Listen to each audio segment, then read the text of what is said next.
In this video, I'm going to be explaining the differences to you between a project manager and a site manager in the construction industry. So my name is Paul Tinker, I'm the founder of the Construction Training Academy, and if you want to hear more content from me along these lines and to help you, the property developer, property investor, start to deliver your projects more efficiently in order to make more profit, then do me a favour and just tap that subscribe button and give us a little share as well, if you will. So, as I said, in this video we're going to be discussing the differences between a project manager and a site manager. Now, on a construction site, it's important to know, or in a construction business, should I say, it's important to know that there are a number of different functions that operate. So we've got a production function, a design function, and a finance function. So the finance function would typically consist of an FD, a financial director, quantity surveyor, estimator, and then you've got your accounts department, etc., etc. In your design function is where you're going to find your interior designers, your architects, your structural engineers, and people of that ilk. And inside of the production function, we have our project manager / site manager, site supervisors, people that are responsible for delivering the physical work, planning and delivering the physical work, should I say. And it's in this video I'm going to be describing and sharing with you the differences between the two.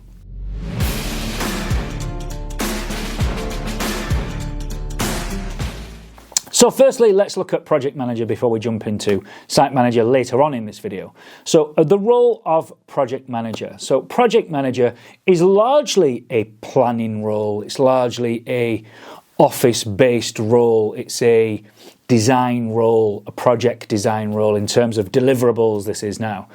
And a site manager is largely the execution role. So execution of the plan that the project manager has produced. So project manager is largely going to design the project in terms of the project's deliverables rather than design work.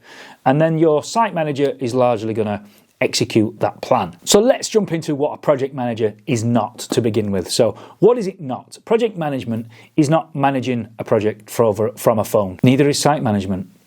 Now, it's also not turning up to site on a Friday in your flip-flops, doing a Facebook Live whilst you're walking around site, pointing out snags and things like that. That's also not project management or site management. Okay, getting a photo update every Friday is not project management. And lastly, letting the builder run the job is also not project management either. So let's get into what it is. So project management, what is it? What is going to be your role? What's the job here? So first and foremost, it's important to know that all the roles that I've already discussed, both design, finance and production functions, all exist no matter what, the size of the project or the size of the business.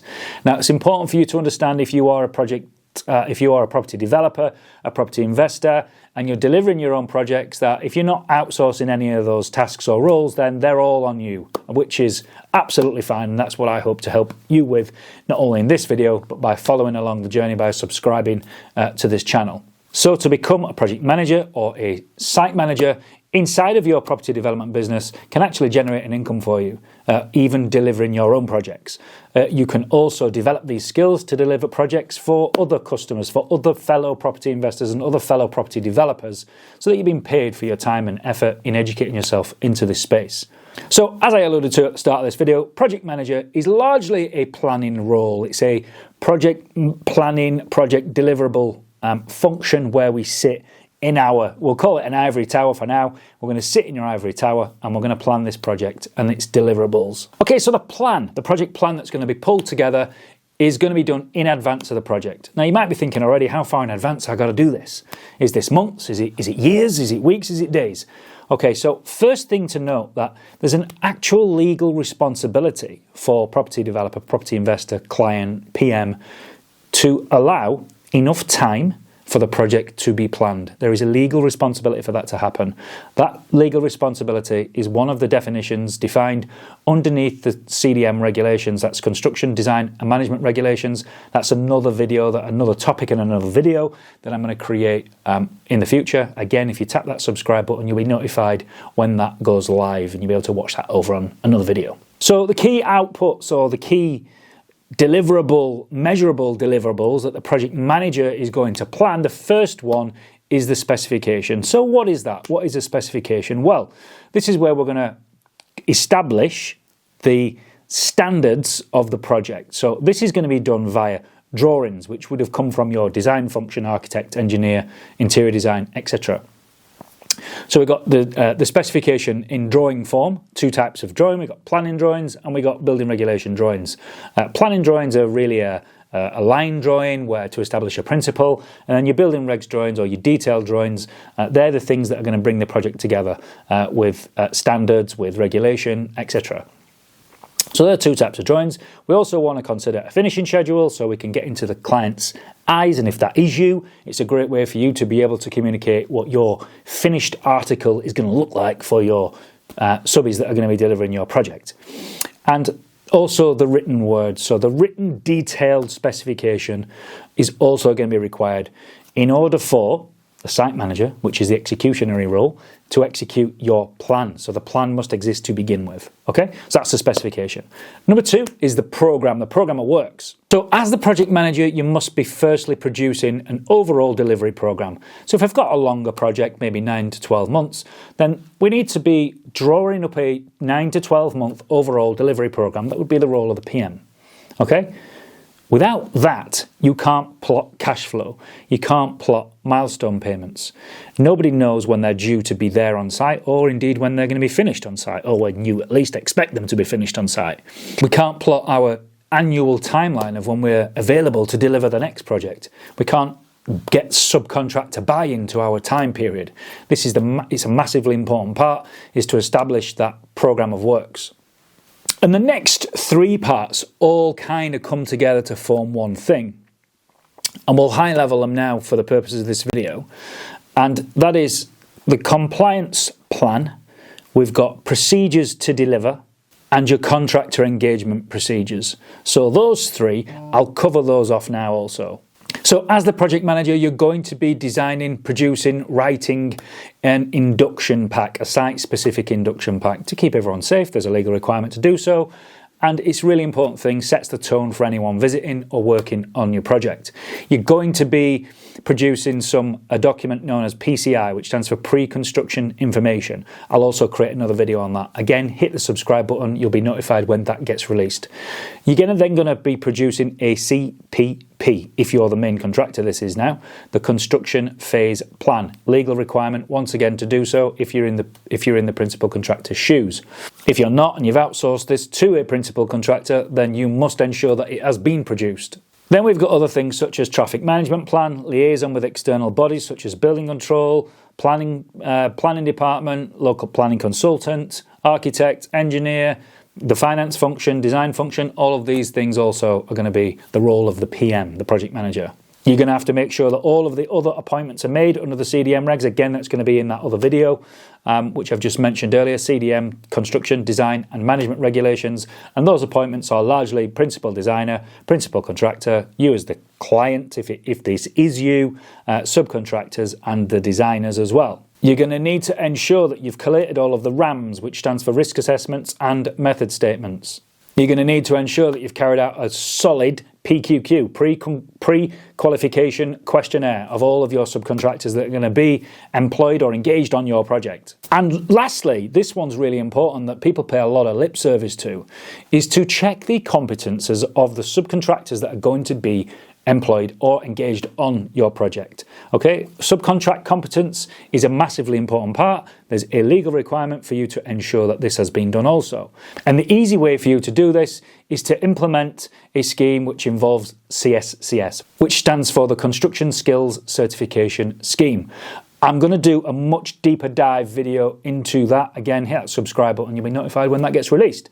It's a really important video. Lots of people don't like it. They believe that it's a government stealth tax. It's absolutely not. And in the other video that I'm going to be creating around that topic, I intend to reveal all. And last but not least, we've got things like snagging procedures, site safety tours, toolbox talks, all of these things. You're going to be, as the project manager, you're going to be designing a procedure around those things, when they need to happen and why.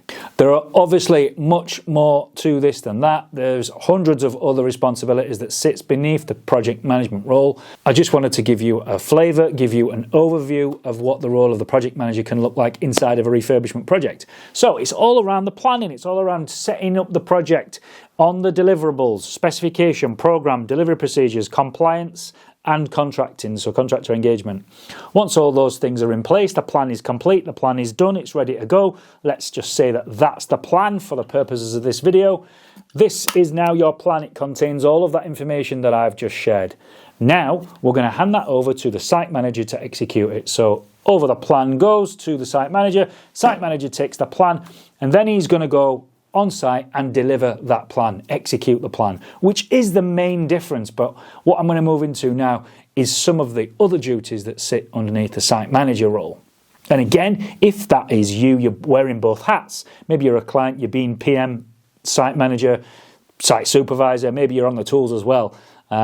Maybe you're doing all the numbers and all the money, so you're wearing every single hat. And I get it that there's a point in your business where this has been you, or may even still be you. I'd implore you to move out of that, outsource as much as possible, and you'll be more efficient. Okay, so let's get into site manager. So as I said, site management is all about the execution. It's the execution of said plan. So let's look at the first thing. First thing the project manager planned was the specification. So how does the site manager execute the specification? Okay, so the specification execution is largely all around site manager taking that spec and making sure that that spec is delivered upon. So it stands to reason that the site manager is going to need the information that the project manager produced. So he's going to need copies of all the drawings. He's going to need copies of the written word specification that's been typed up. He's going to need your finishing schedule. And the way that he ensures that this specification is being executed is by doing such things as daily site tours, making sure that things are in the right place, at the right height, at the right distance from the doors, all in the right dimensions. Everything's been installed in accordance with the plan at each and every stage. Okay, this is known as quality control. Making sure that the project is being installed in accordance with the drawings, in accordance with the plans, in accordance with the written word, and in accordance with the finishing schedule. So that's how the specification largely gets managed. Okay, it stands to reason that the site manager's got to be there. He's got to be on site, making sure that this is happening. Next up is program adherence. So the project manager has written a program of works. The site manager's now got to make sure 100% that that program is stuck to as much as is reasonably practicable. That plan, the first thing the site manager's got to do is get buy-in from the subcontractors that are on the site. If a project manager has designed a program that is undeliverable, it will fail from day one. So we've got to make sure that that program is actually deliverable. And we do that by getting buy-in from the supply chain.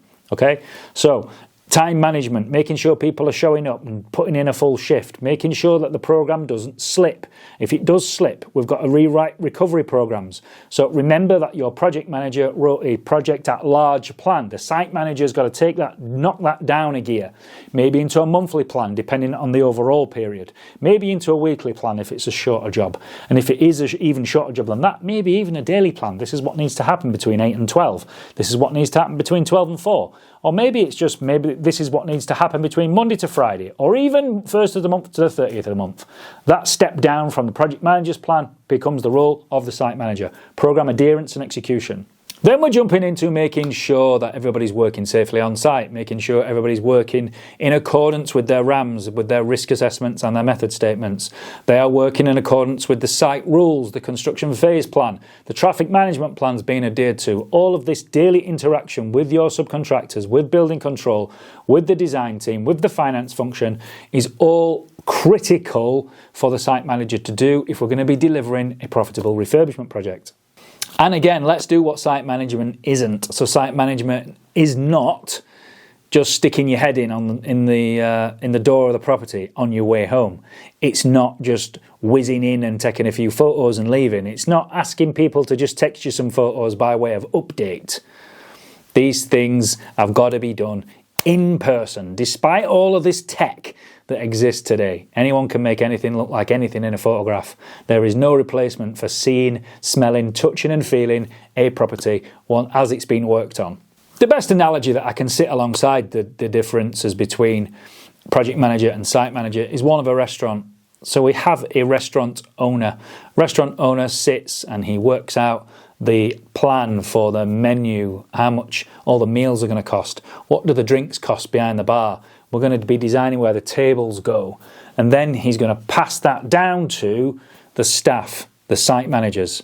The site managers of the staff are the ones cooking the food, preparing the food, the ones serving the drinks, making sure that all of the customers are happy, making sure that they're being tentative and the service is being delivered upon. That's the most simplest, basic analogy that I can come up with for the differences between the two roles. So for you as property developers, for you as property investors, it's really important to understand and know that all of the tasks I've shared with you in this video are executed. Whether it's you that does it or whether you outsource it, it doesn't really matter. We're just talking labels now of who would typically be responsible for those things inside of a traditional construction project. Now, as I said before, you, the developer, this might be your first project. And if it is, then you may well be doing all of these roles yourself, which is also a phenomenal learning opportunity for you. If that is you, just make sure that all of those tasks are being done. You're going to be busy, yes, of course you are, but they are critical things for you to get done from a moral perspective, from a legal perspective, and from a financial and efficiency perspective. They've all got to happen. Now, if you've enjoyed this video, do me a favour. Tap that subscribe button so you're notified of when the next one in this series goes up. You might even want to share this with a fellow property developer as well. I'll see you in the next video.